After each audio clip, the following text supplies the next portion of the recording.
Allô, je m'appelle Aguta et je suis ici de te parler de mon vie comme un Inuit. J'étais né dans le village Inuit de Kimuru, vers le nord du Nunavut.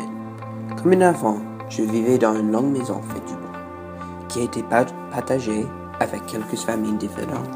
Nous étions vraiment pauvres, car je passe la majorité de mon temps en jouant du hockey.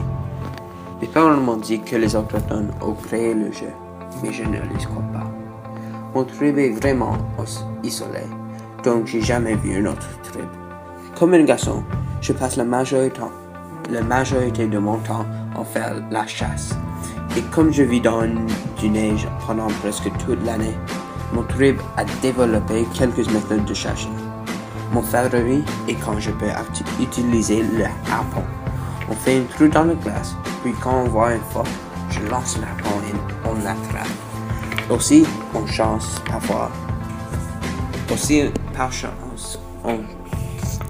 on chasse les baleines.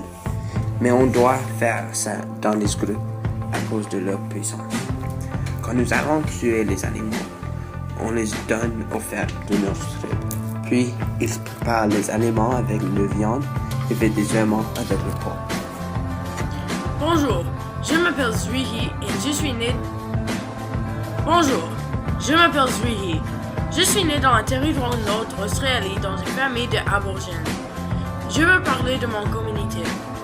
Dans ma communauté, on parle beaucoup de différentes langues. Par exemple, je parle 4 différentes langues de mon tribe, et certainement l'anglais et le français. Je suis dans un clan avec mon père. Ma mère est dans un différent clan avec mes sœurs et mon petit frère. Je me souviens quand j'étais en visite avec ma mère, qu'elle aime faire de la peinture. Pour nous, la peinture est importante parce qu'on peint nos rêves et la mythologie de notre tribe. On fait des peintures de toutes les différentes places avec beaucoup de différents styles. Une autre chose importante pour nous est la musique. On a beaucoup d'instruments différents, mais un des plus importants, c'est le didgeridoo, ou comme je l'appelle dans ma langue, le yidaki. Il est un instrument très fameux pour toutes les communautés. Et dans le passé, c'était seulement les hommes qui pouvaient jouer le didgeridoo. Maintenant, je vais terminer avec une autre activité importante à nous, la danse. On a des danses à des festivals comme le Korobere, qui est un festival d'une réunion où on va avec une autre clan. C'est où je vois ma mère et mes sœurs et mon frère. Il y a 1500 autres tribus en Australie. Ils sont étalés dans toutes les différentes parties d'Australie. Ça c'est pourquoi on a tellement de corroborés. La danse signifie la paix entre les tribus et c'est beaucoup d'amusement.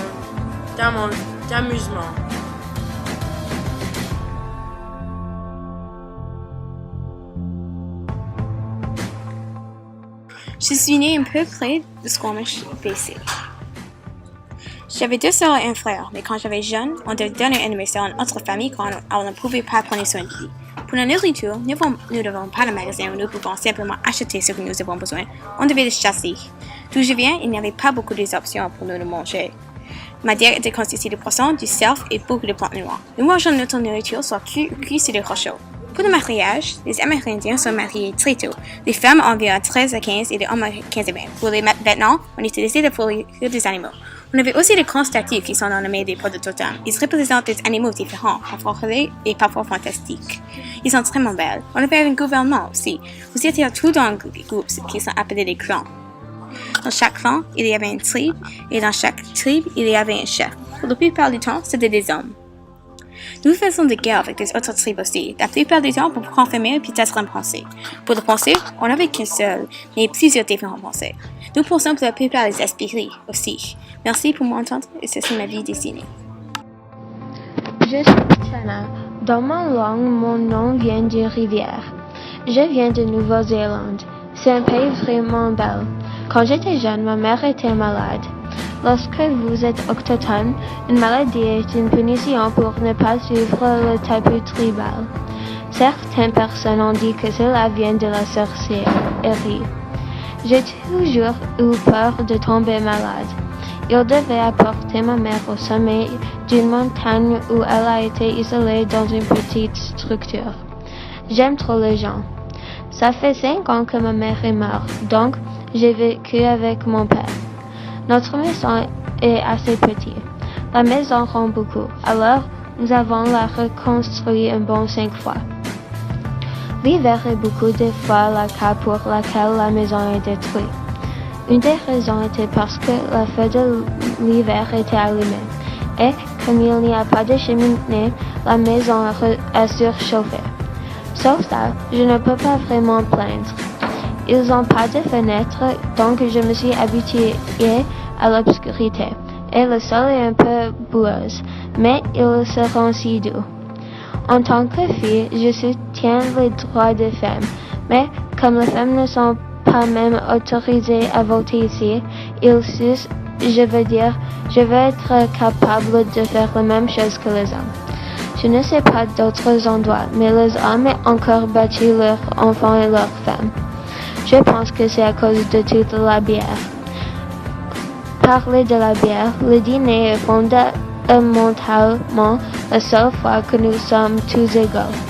Les dames cuisent habituellement de la viande, pommes de terre et nous boivent habituellement du thé ou de la bière. J'aime le thé tellement. Quand nous aurons fini de manger, les hommes nettoient habituellement.